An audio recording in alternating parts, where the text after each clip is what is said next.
Estamos de volta com Frente a Frente, que hoje recebe o professor, cientista social e membro do Conselho Indigenista e Missionário aqui de Alagoas, o CIMI, professor Jorge Vieira, ele que estuda a temática indígena desde 1978, tendo inclusive morado em aldeias indígenas. Professor, diante deste conhecimento reconhecido pela comunidade acadêmica e pelos movimentos sociais, tanto em Alagoas como no Brasil, em âmbito até internacional, eu pergunto, como o CIMI se posiciona diante de uma situação como essa, frente a essas declarações, e também o que resta a mobilização, a articulação política no sentido de reverter essa situação? Em primeiro lugar, o CIMI, no primeiro momento primeiro dizer para a população, para quem não conhece, o CIMI, Conselho Indigenista Missionário, é um órgão da CNBB que foi criado em 1972 exatamente para trabalhar em defesa dos direitos, direito à vida, que significa direito à defesa dos direitos dos povos indígenas. Né? Exatamente, todos os aspectos. Em todos os aspectos. Exatamente contrário àquela visão missionária do processo de colonização, que o missionário ia para a aldeia para catequizar, para aldear os índios, etc. Aculturar, na verdade. Exatamente. Né? E contribuiu muito naquele processo, né, para destruir a cultura dos povos indígenas. É tanto que o Papa João Paulo II, né, nas comemorações dos 500 anos, pediu perdão aos povos indígenas e aos negros pelos males que a Igreja causou aos povos indígenas e à população afrodescendente. Então, a Igreja reconhece isso e deu um passo adiante extremamente significativo. Ora, o que cabe ao CIMI? Imediatamente o CIMI, diante dessas afirmações esdrúxulas e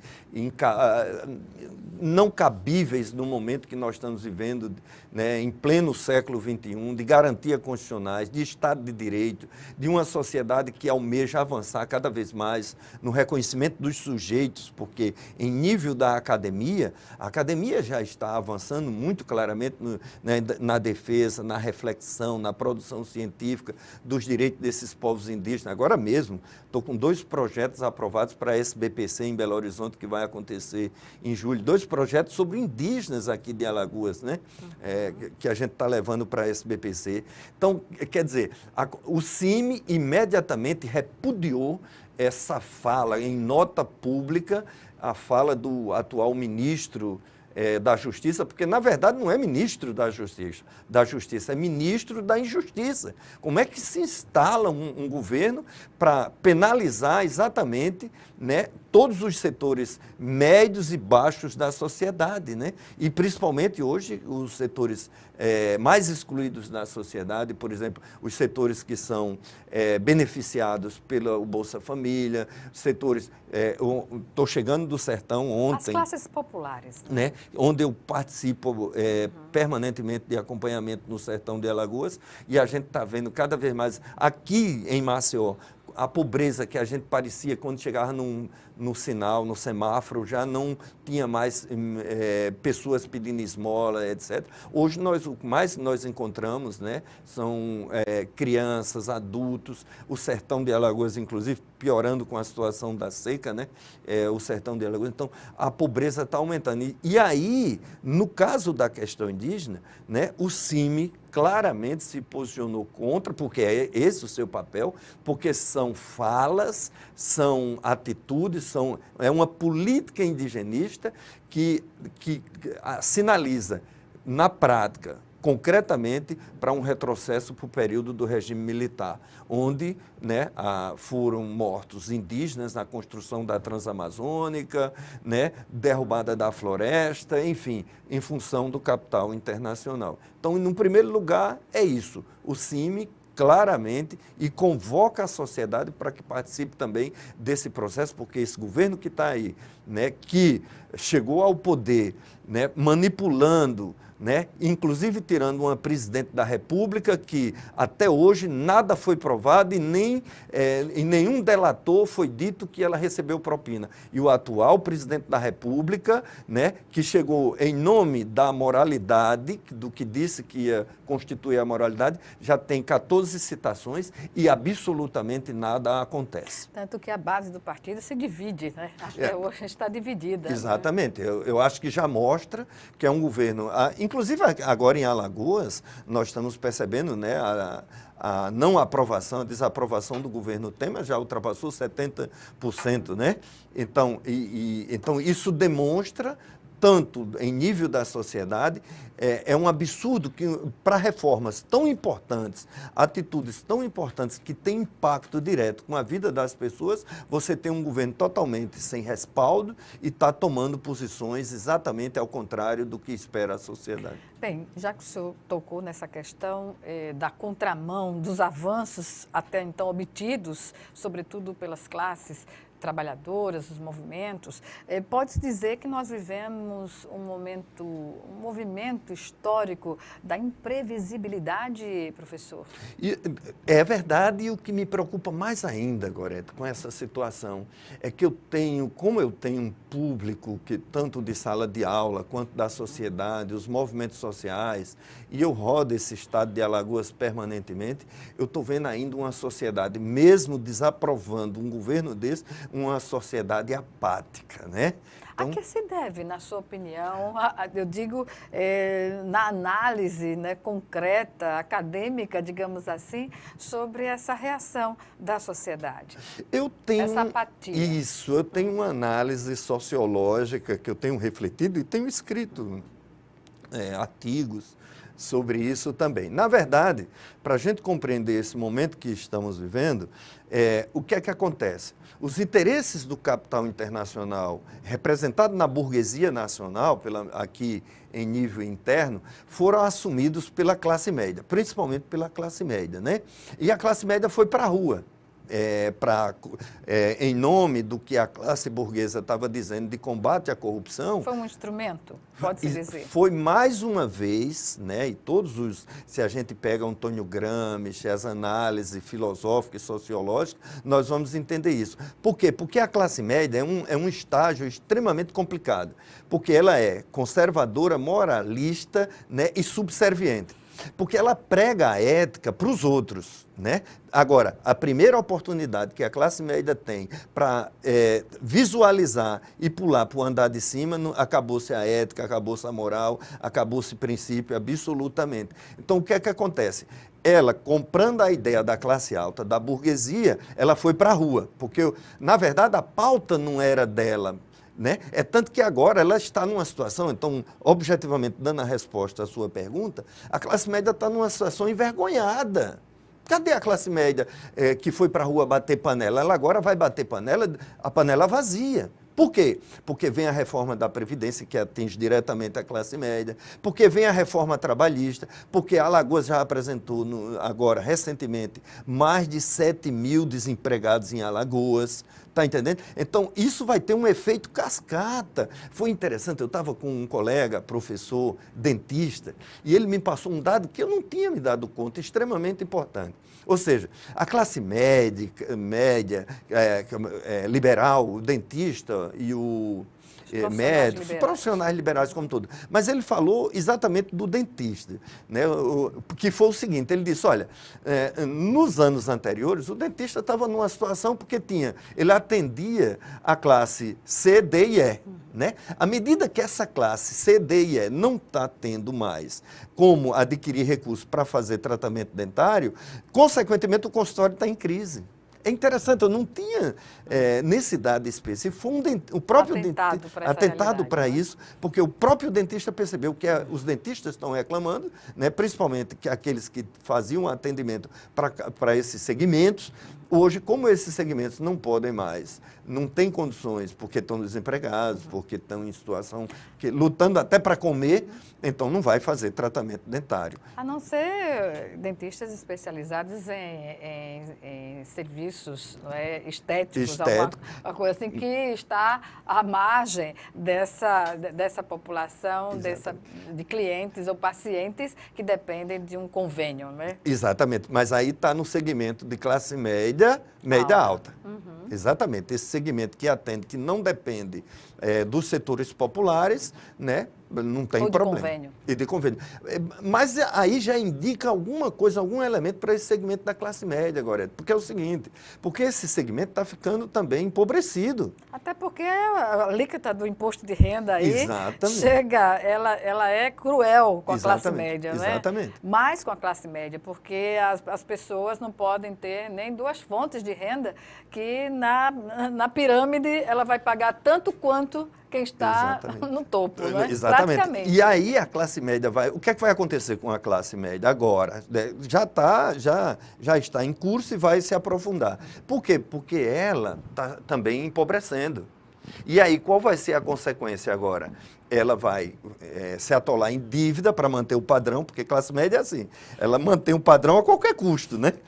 Ela não tem limite para manter-se no shopping, nos grandes... Estoura cartão de crédito. Estoura cartão de crédito. Ela não luta pela saúde pública, ela não luta pela educação pública, né? Porque ela tem um cartão de crédito para se endividar. Infelizmente, não é? Infelizmente. Porque isso gera outras distorções. Sim, porque o desdobramento vai para a sociedade como um todo, né? A sociedade como um todo, quem está embaixo, no andar de baixo.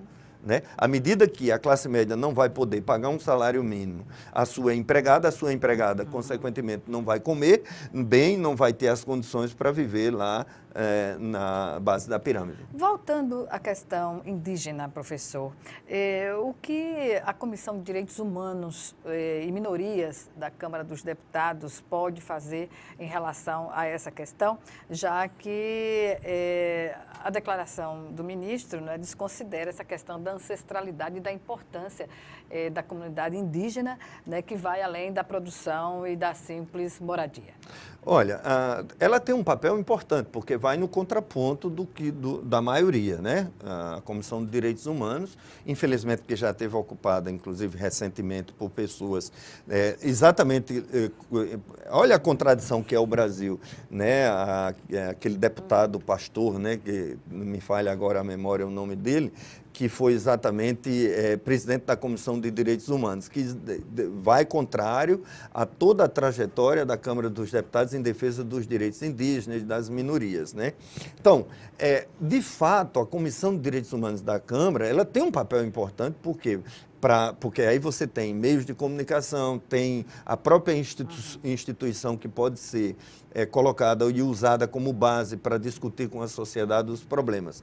Agora, nessa avalanche de conservadorismo que nós estamos vendo, se a sociedade efetivamente não se mobilizar, as escolas, igrejas, as organizações não governamentais, como algumas já têm se posicionado de forma clara, por exemplo, o Instituto Socioambiental, né, que é uma entidade em nível nacional que tem um papel importantíssimo também nas questões ambientais e especificamente na questão indígena também, como o CIMI. Então, assim, é preciso a CNBB, enfim, e outras instituições, né? A própria OAB, que eu acho que nós precisamos chamar, porque a própria OAB tem a Comissão de Direitos Humanos da OAB. Meio aquém da discussão, não é? Exatamente. Exatamente. Então, a própria OAB tem que ser chamada porque ela tem um papel, né, muito claro na sociedade. O histórico da OAB, Marcelo Lavené foi o